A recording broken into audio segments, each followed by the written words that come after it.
étrange.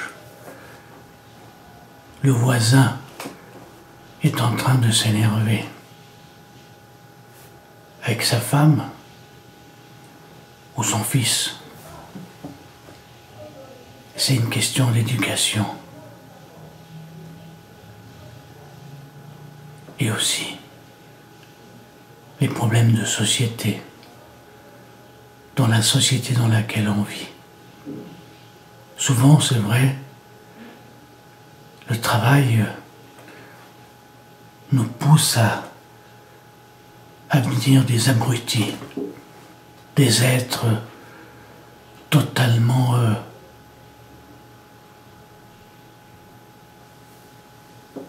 enfoncés dans une sorte de je ne sais pas quoi. Et on n'a pas la possibilité de voir le monde tel qu'il est, avec clarté. On est étouffé, peut-être, oui, étouffé. Je ne vois pas d'autres mots pour expliquer cela. L'éducation, quand même, est une chose essentielle pour le comportement de l'homme. L'éducation. L'éducation, c'est dans l'enfance qu'on reçoit la meilleure éducation, la plus constructive, celle qui vous ouvre, vous ouvrira ou ne vous ouvrira pas les portes du bonheur. Oublions la gloire, oublions le succès, parce que ça fait partie du monde de la compétition. La compétition n'est pas une bonne chose en soi. La compétition pousse l'homme à devenir agressif, pousse l'homme à détester son prochain, l'autre. Quand on voit ces sportifs et que la presse salue, je parle à ces tennisman, ces footballeurs et autres, je ne trouve pas que c'est une bonne chose de saluer ces gens comme des super-hommes.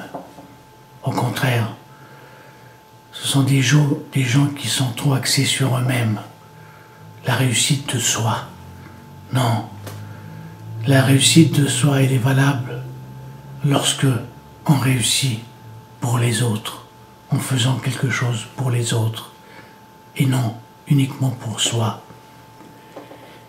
L'éducation, c'est ça la base du bonheur d'une société.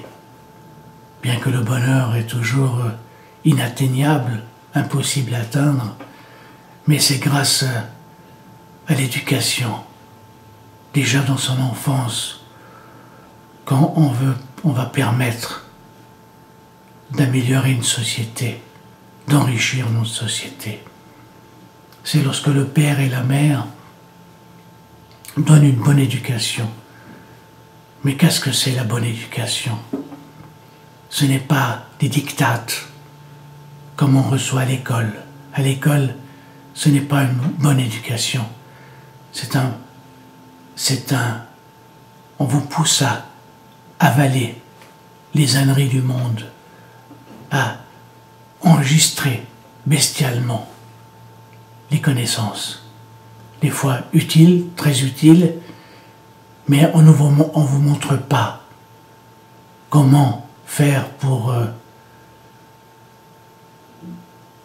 voir d'autres horizons. À la maison, dans la famille, c'est le père et la mère qui sont responsables de l'éducation de l'enfant.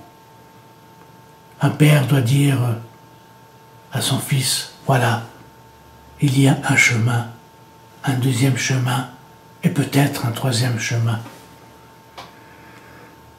Tout le contraire que font les prêtres de toutes les religions du monde, qu'elles soient bouddhistes, chrétiennes ou autres. On vous dit, ça c'est la voie, et il n'y a que celle-ci. Et tout le monde sait que c'est faux. Il y a 36 000 voies. pour réussir, 36 000 voies pour voir la clarté de la vie, de voir le monde tel qu'il est. Ce n'est pas avec un esprit obtus qui ne voit qu'une seule voie. Non, il doit voir partout où il y a des voies possibles. Ça, c'est l'éducation. C'est avec tendresse, pas avec des dictates, avec simplicité et non avec ordre. Un père ne doit pas, ni une mère d'ailleurs, ne doit pas obliger les enfants à faire ceci ou cela. Mais il doit être le guide, celui qui montre ou celle qui montre le chemin. Bien sûr, il y a des gens, l'éducation de la liberté totale, non. Un enfant, il faut quand même le guider, lui dire, voilà, il y a peut-être ça, il y a peut-être ceci ou cela. Mais pas lui dire, débrouille-toi, tu peux tout faire, tu peux tout voir, non. Il faut le guider, le prendre par la main et lui montrer le chemin. Ça, c'est la base. C'est la base. C'est ce qui fait qu'une société s'améliore ou ne s'améliore pas. C'est l'éducation, c'est la famille, c'est la source de la société. Ensuite, il y a l'école. Malheureusement, un enseignant vous informe ou vous enseigne des disciplines. On vous apprend un métier. Mais on devrait quand même vous montrer différentes possibilités. Vous dire, voilà, tu peux faire la chose comme ceci ou comme cela. Et invente toi-même ta propre méthode. Il faut toujours laisser le champ libre à l'exploration. L'éducation, c'est ça qui fait la richesse d'une société. C'est ça qui fait qu'une société vit dans le bonheur, vit dans la tranquillité. Beaucoup de religions, la religion en elle-même n'est pas mauvaise, mais ceux qui l'enseignent n'ont pas le sens du partage avec les autres religions. C'est souvent le cas. Je me souviens, une fois j'écoutais le Dalai Lama à la télévision, puisque les bouddhistes sont tolérants. Alors il a dit une chose qui m'a énormément déçu. Il a dit, toutes les religions sont bonnes, mais le bouddhisme, c'est la meilleure. Non, non, monsieur le Dalai Lama, depuis ce jour-là, je me suis rendu compte que c'était un homme comme les autres.